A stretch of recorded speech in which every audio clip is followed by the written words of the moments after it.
میں ایک گہرا کنواں ہوں اس زمین پر، بے شمار لڑکے لڑکیوں کے لیے کہ ان کی پیاس بجھاتا رہوں۔ اس کی بے پناہ رحمت اسی طرح ذرے ذرے پر برستی ہے جیسے کنواں سب کی پیاس بجھاتا ہے۔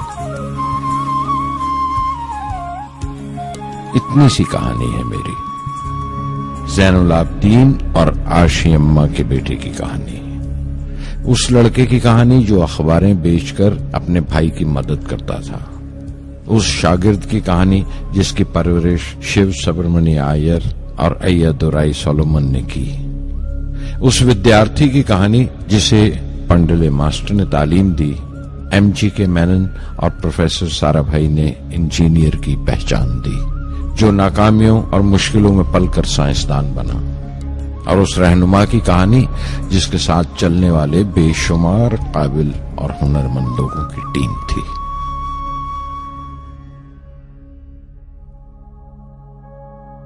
میری کہانی میرے ساتھ ختم ہو جائے گی، کیونکہ دنیاوی معنوں میں میرے پاس کوئی پونجی نہیں ہے، میں نے کچھ حاصل نہیں کیا، جمع نہیں کیا، میرے پاس کچھ نہیں اور کوئی نہیں، نہ بیٹا نہ بیٹی نہ پریوار۔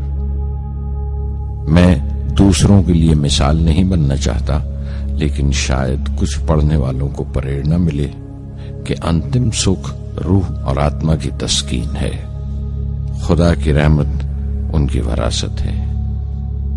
میرے پردادا اول، میرے دادا پکیر اور میرے والد زین العابدین کا خاندانی سلسلہ عبدالکلام پر ختم ہو جائے گا، لیکن خدا کی رحمت کبھی ختم نہیں ہوگی، کیونکہ وہ امر ہے، لافانی ہے۔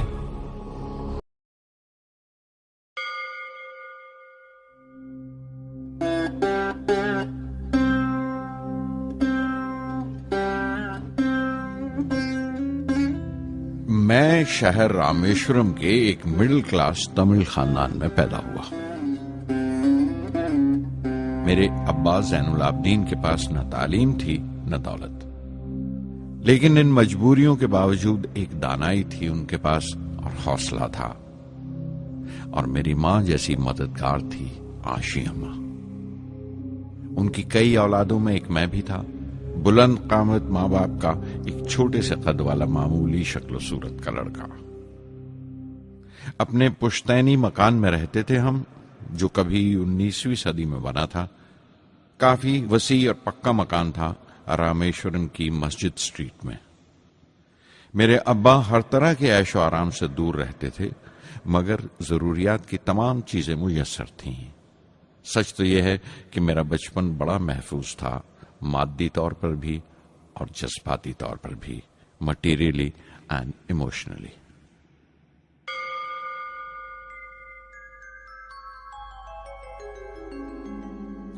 رامیشورم کا مشہور شیو مندر ہمارے گھر سے صرف 10 منٹ کی دوری پر تھا۔ ہمارے علاقے میں زیادہ آبادی مسلمانوں کی تھی، پھر بھی کافی ہندو گھرانے تھے جو بڑے اتفاق سے پڑوس میں رہتے تھے۔ ہمارے علاقے میں ایک بڑی پرانی مسجد تھی جہاں میرے ابا مجھے ہر شام نماز پڑھنے کے لیے لے جایا کرتے تھے۔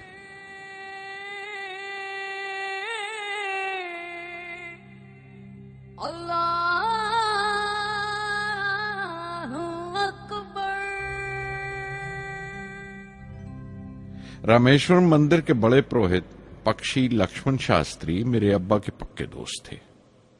میری بچپن کی یادوں میں آنکی ہوئی ایک یاد یہ بھی تھی کہ اپنے اپنے روایتی لباس میں بیٹھے ہوئے وہ دونوں کیسے روحانی مسئلوں پر دیر دیر تک باتیں کرتے رہتے تھے۔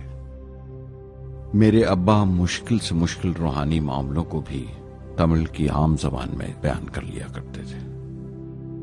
ایک بار مجھ سے کہا تھا، جب آفت آئے تو آفت کی وجہ سمجھنے کی کوشش کرو، مشکلیں ہمیشہ خود کو پرکھنے کا موقع دیتی ہیں۔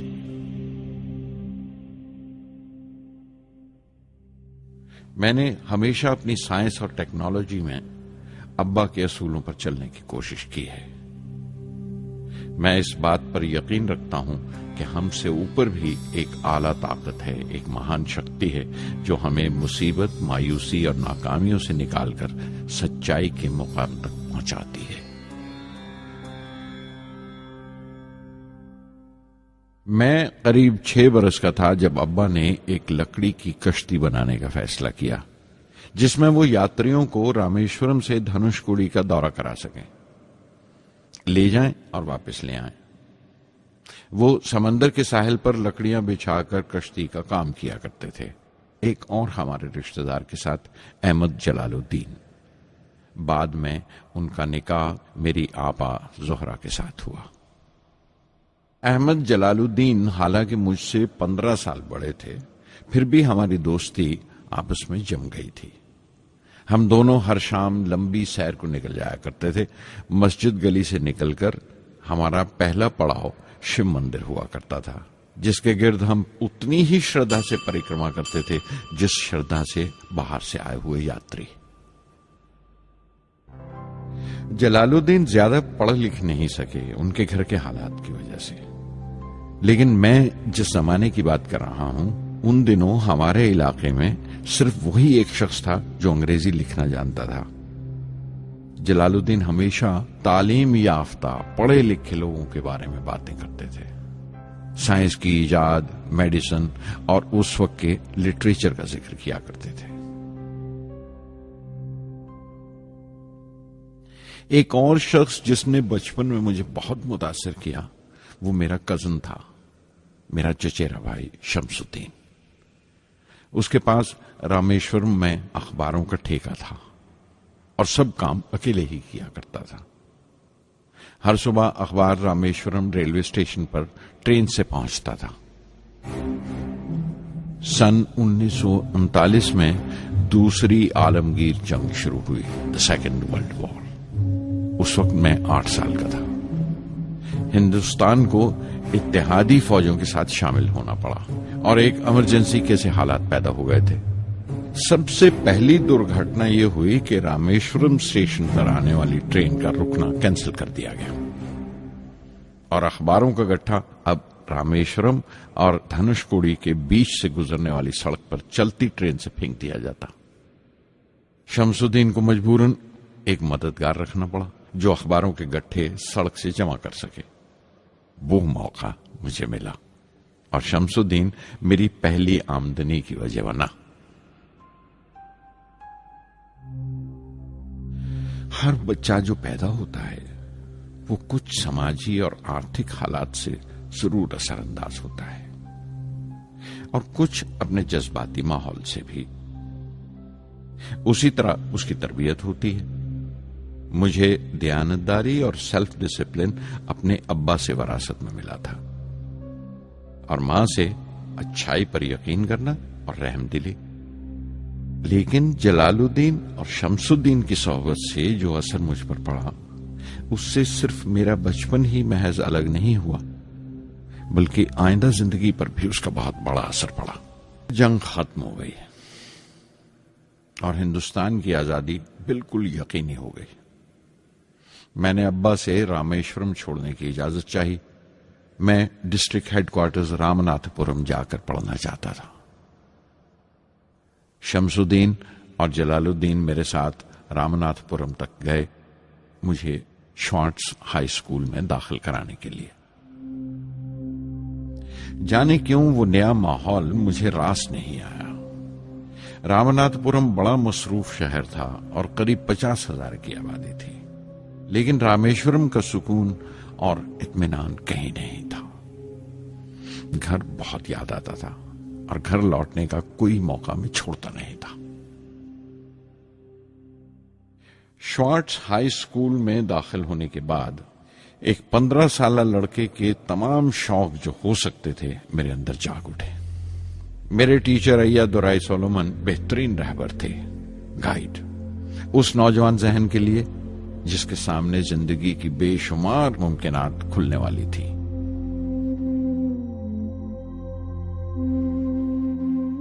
رامناتھ پورم کے اس عرصہ قیام میں ان سے میرا رشتہ استاد شاگرد یا گرو ششیہ سے بھی آگے نکل گیا۔ ايادورائی کہا کرتے تھے، زندگی کامیاب ہونے اور نتیجے حاصل کرنے کے لیے 3 طاقتوں پر قابو پانا بہت ضروری ہے: خواہش، یقین اور امید۔ ايادورائی سولومن، جو بعد میں ریورنڈ ہو گئے، کہا کرتے تھے، اس سے پہلے کہ میں چاہوں کچھ ہو جائے، یہ ضروری ہے کہ میرے اندر اس کی پوری شدت سے خواہش ہو اور یقین ہو کہ وہ ہوگا۔ میں اپنی زندگی سے اگر مثال دوں تو مجھے بچپن سے ہی آسمان کے اسرار اور پرندوں کی پرواز ہمیشہ حیران کرتی تھی، فیسینیٹ کرتی تھی۔ سمندر میں کونجوں اور بگلوں کو اونچی اڑانے لگاتے دیکھتا تھا تو اڑنے کو جی کرتا تھا۔ میں ایک سادہ لوگ گاؤں ہی کا لڑکا تو تھا، لیکن مجھے یقین تھا کہ ایک دن میں ضرور ان کونجوں کی طرح بلند اڑانے لگاؤں گا، بلندی پر پرواز کروں گا۔ اور حقیقت یہ ہے کہ رامیشورم سے اڑنے والا میں پہلا لڑکا تھا۔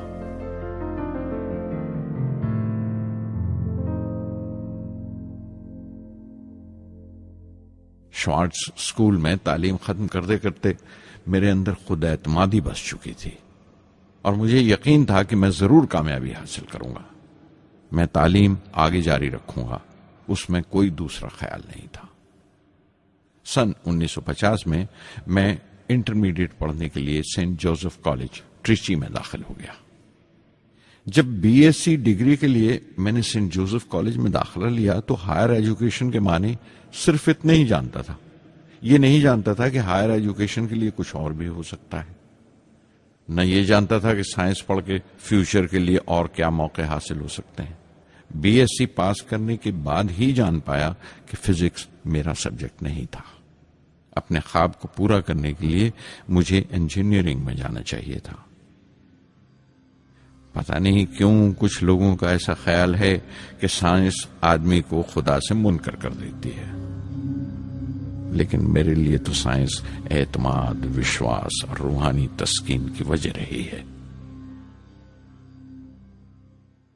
کسی طرح میں MIT یعنی مدراس انسٹیٹیوٹ آف ٹیکنالوجی کے امیدواروں کی لسٹ میں تو آ گیا، لیکن اس کا داخلہ بہت مہنگا تھا۔ کم سے کم 1000 روپے کی ضرورت تھی اور میرے ابا کے پاس اتنے روپے نہیں تھے۔ اس وقت میری اکا، میری آپا زہرا نے اپنے سونے کے کڑے اور چین بیچ کر میری فیس کا انتظام کیا۔ مجھ پر اس کی امید اور یقین دیکھ کر میں پسیج گیا۔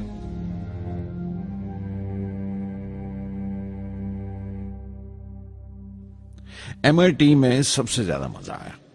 وہاں 2 ہوائی جہاز رکھے دیکھ کر جو اڑان سے بری کر دیے گئے تھے، مجھے ان کی طرف ایک عجیب سا کھچاؤ محسوس ہوتا تھا، اور جب سب لڑکے ہاسٹل لوٹ جاتے تھے میں کئی گھنٹے ان کے پاس بیٹھا رہتا تھا۔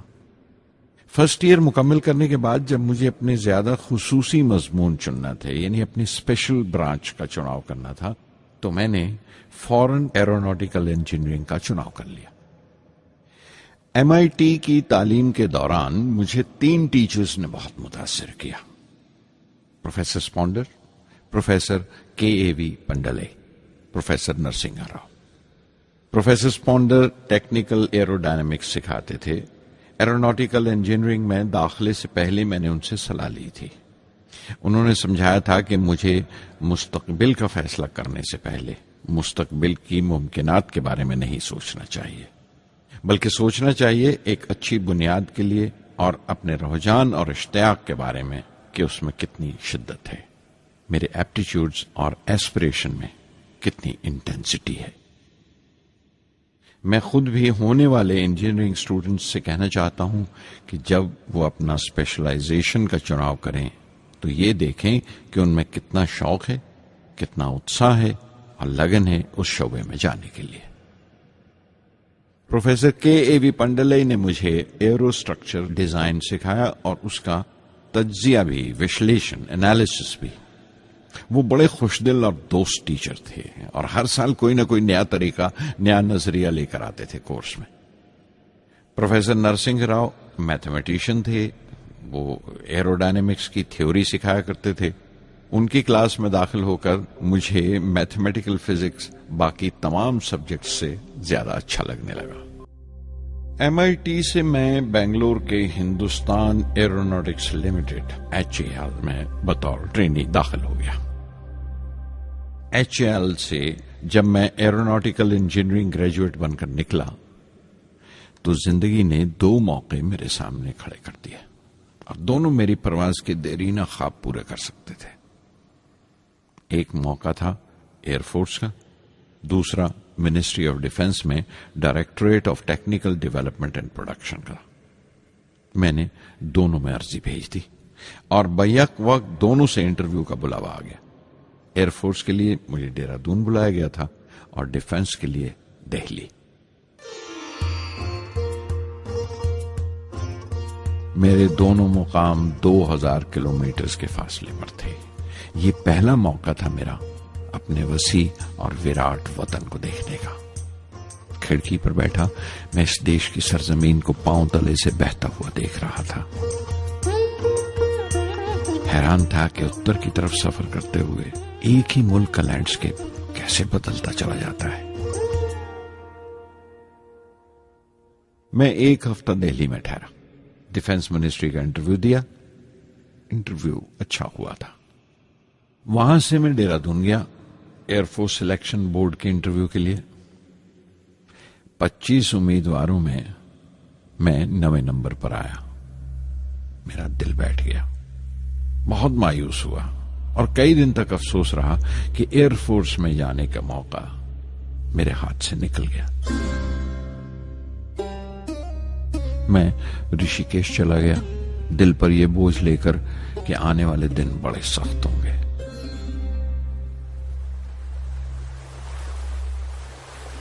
گنگا میں اسنان کیا اور پھر چلتا ہوا پاس کی پہاڑی پر شیوانند آشرم تک پہنچ گیا۔ سوامی شیوانند سے بھیٹ ہوئے۔ دیکھنے میں بالکل گوتم بدھ لگتے تھے، سفید دودھیا دھوتی اور پاؤں میں لکڑی کی کھڑاؤں۔ ان کی بچوں سی معصوم مسکان اور سادہ دلی دیکھ کر بہت پربھاوت ہوا میں نے بتایا انہیں کیسے میں انڈین ایئر فورس میں بھرتی ہونے سے رہ گیا اور میری کتنی شدید خواہش تھی آسمانوں میں اڑنے کی، پرواز کرنے کی۔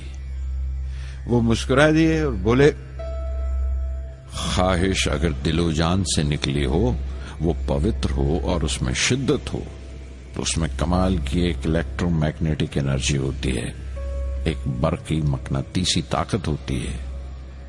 دماغ جب سوتا ہے تو وہ انرجی رات کی خاموشی میں باہر نکل جاتی ہے اور صبح کائنات برہمانڈ سے ستاروں کی گتی رفتار کو اپنے ساتھ سمیٹ کر دماغ میں لوٹ آتی ہے۔ اسی لیے جو سوچا ہے اس کی سرشٹی اوشیہ ہے، وہ تخلیق ہوگا۔ تم وشواس کرو اس ازلی بندھن پر، اس وچن پر کہ سورج پھر لوٹے گا، باہر پھر سے آئے گی۔ میں دہلی لوٹ آیا، ڈیفنس سے اپنا انٹرویو کا نتیجہ دریافت کیا۔ جواب میں مجھے اپوائنٹمنٹ لیٹر تھما دیا گیا اور اگلے دن سے سینئر سائنٹیفک اسسٹنٹ مقرر کر دیا گیا 250 روپے کی ماہانہ تنخواہ پر۔ 3 سال گزر گئے۔ انہی دنوں بنگلور میں ایروناٹیکل ڈیولپمنٹ اسٹیبلشمنٹ ADE کا ایک نیا محکمہ کھلا اور مجھے وہاں پوسٹ کر دیا گیا۔ بنگلور کانپور سے بالکل مختلف شہر تھا۔ میں اپنے ڈائریکٹوریٹ کی پوسٹنگ کا پہلا سال وہاں گزار چکا تھا۔ دراصل ہمارے دیش میں یہ ایک عجیب طریقہ ہے، ایک عجیب سا ڈھنگ ہے اپنے لوگوں کو حد درجہ تک نچوڑ لینے کا، جو ہمارے لوگوں کو انتہا پسند بنا دیتا ہے۔ شاید اس لیے کہ صدیوں اس دیش نے غیر ملکی تہذیبوں کے زخم بھی کھائے ہیں اور انہیں اپنے دامن میں جگہ بھی دی ہے۔ الگ الگ حکمرانوں سے وفا کرتے کرتے ہم اپنی حیثیت، اپنی یکتائی کھو بیٹھے ہیں، بلکہ ہم نے ایک اور ہی قسم کی خوبی پیدا کر لی ہے کہ ایک ہی وقت میں رحم دل بھی ہیں اور بے رحم بھی، حساس بھی ہیں اور بے حس بھی، جتنے گہرے ہیں اتنے ہی سطحی۔ اوپر سے دیکھو تو ہم بڑے خوش رنگ اور خوبرو نظر آتے ہیں، لیکن کوئی غور سے دیکھے تو اپنے حکمرانوں کی ایک بے ڈھب نقل سے زیادہ کچھ نہیں ہے۔ میں نے کانپور میں کلے میں دبائے ہوئے پان والے نواب واجد علی شاہ کے نقل چی بہت دیکھے اور بنگلور میں فرنگیوں کے انداز میں کتے کی زنجیر تھامے ٹہلتے ہوئے صاحبوں کی کمی نہیں تھی۔ بنگلور میں رہ کر میں رامیشورم کی سکون اور گہرے شانت واتاورن کے لیے ترستا تھا کہ 3 سالوں میں ایک سودیشی ہاور کرافٹ تیار کریں، اور وہ وقت سے پہلے تیار ہو گیا۔ نندی اس کا نام رکھا گیا، شیو کی سواری کے آدھار پر۔ اس کا ڈیزائن ہماری امید سے زیادہ اچھا تھا، لیکن میں سخت مایوس ہوا جب آپسی کنٹروورسیز کی بنا پر سارا پروجیکٹ بالائے طاق رکھ دیا گیا، بند کر دیا گیا۔ Professor M.G.K. Menon, Tata institute of fundamental research کے ڈائریکٹر، ایک روز اچانک ہی ہماری جانچ پڑتال کو آ پہنچے۔ نندی کا ذکر نکلا۔ مجھ سے پوچھ تاچھ کرتے ہوئے انہوں نے خواہش ظاہر کی ایک 10 منٹ کی اڑان کے لیے۔ اس کے 1 ہفتہ بعد کی بات ہے، مجھے انکوسپار سے بلاوا آ گیا، the Indian committee for space research. میں بمبئی چلا گیا راکٹ انجینئر کی پوسٹ کے لیے انٹرویو دینے۔ میرا انٹرویو لینے والے ڈاکٹر وکرم سارا بھائی اور پروفیسر M.G.K. مینن کے علاوہ مسٹر سراف تھے، جو اس وقت ایٹمک انرجی کمیشن کے ڈپٹی سیکرٹری کے عہدے پر تھے۔ ڈاکٹر سارا بھائی کی گرم جوشی نے پہلی ہی ملاقات میں میرا دل موہ لیا۔ اگلے ہی دن مجھے خبر مل گئی کہ میں چن لیا گیا۔ مجھے انکوسپار میں راکٹ انجینئر کی حیثیت سے شامل کر لیا گیا تھا۔ سن 1962 کے دیرینہ حصے میں کہیں انکوسپار نے تھمبا میں ایکویٹوریل راکٹ لانچنگ اسٹیشن بنانے کا فیصلہ کیا۔ تھمبا کیرلا میں تریویندرم سے پرے ایک دور دراز کے اونگتے سے گاؤں کا نام ہے۔ ہندوستان میں یہ ماڈرن راکٹ بیسڈ ریسرچ کی ایک دبی سی ابتدا تھی، ہلکی سی شروعات۔ اس کے فوراً بعد ہی مجھے 6 ماہ کے لیے امریکہ بھیج دیا گیا، ناسا میں راکٹ لانچنگ کی ٹریننگ کے لیے۔ جانے سے پہلے میں تھوڑا سا وقت نکال کر رامیشورم گیا۔ میرے ابا میری اس کامیابی کے لیے بہت خوش ہوئے اور مجھے اسی مسجد میں لے جا کر شکرانے کی نماز ادا کی۔ NASA Langley research centre Virginia میں میں نے اپنے کام کی شروعات کی۔ بعد میں گودارڈ اسپیس فلائٹ سینٹر میری لینڈ چلا گیا۔ میں اپنا امپریشنز امریکنز کے بارے میں بینجامن فرینکلن کے اس جملے سے بیان کر سکتا ہوں: جن باتوں سے تکلیف ہوتی ہے ان سے تعلیم بھی ملتی ہے۔ ہندوستانی تنظیموں میں، یہاں کی آرگنائزیشنز میں ایک بڑی مشکل ہے۔ جو اوپر ہیں وہ بڑے مغرور ہیں، اپنے سے چھوٹوں کی، جونیئرز اور سب آرڈینیٹس کی رائے لینا اپنی حد تک سمجھتے ہیں۔ کوئی شخص بھی اپنی خوبی دکھا نہیں سکتا اگر آپ اسے ملامت ہی کرتے رہیں۔ اصول اور پابندی، پابندی اور سختی، سختی اور ظلم کے بیچ کی لائن بڑی مہین ہے، باریک ہے، اس کی پہچان بہت ضروری ہے۔ میں جیسے ہی ناسا سے لوٹا، فوراً بعد ہندوستان کا پہلا راکٹ لانچ واقع ہوا، 21 نومبر سن 1963۔ وہ ساؤنڈنگ راکٹ تھا، نام نائکی اپیچی۔ نائکی اپیچی کی کامیابی کے بعد پروفیسر سارا بھائی نے اپنی آرزو، اپنے ایک خواب کا اظہار کیا، ایک Indian satellite launch vehicle ISLV کا سپنا۔ ہندوستانی راکٹ کا خواب 20ویں صدی میں ایک طرح سے 18ویں صدی کا خواب بھی کہلا سکتا ہے، جو ٹیپو سلطان نے دیکھا تھا۔ ٹیپو سلطان کی فوج میں 27 بریگیڈ تھے جو خشون کہلاتے تھے، اور ہر ایک بریگیڈ میں ایک دستہ تھا راکٹ مین کا جو ساتھ رہا کرتا تھا اور جرکس کہلاتا تھا۔ جب ٹیپو سلطان مارا گیا تو انگریزوں نے 700 راکٹس اور 900 راکٹ کے سب سسٹمز برآمد کیے 1799 میں تیروکناہلی کی جنگ کے بعد۔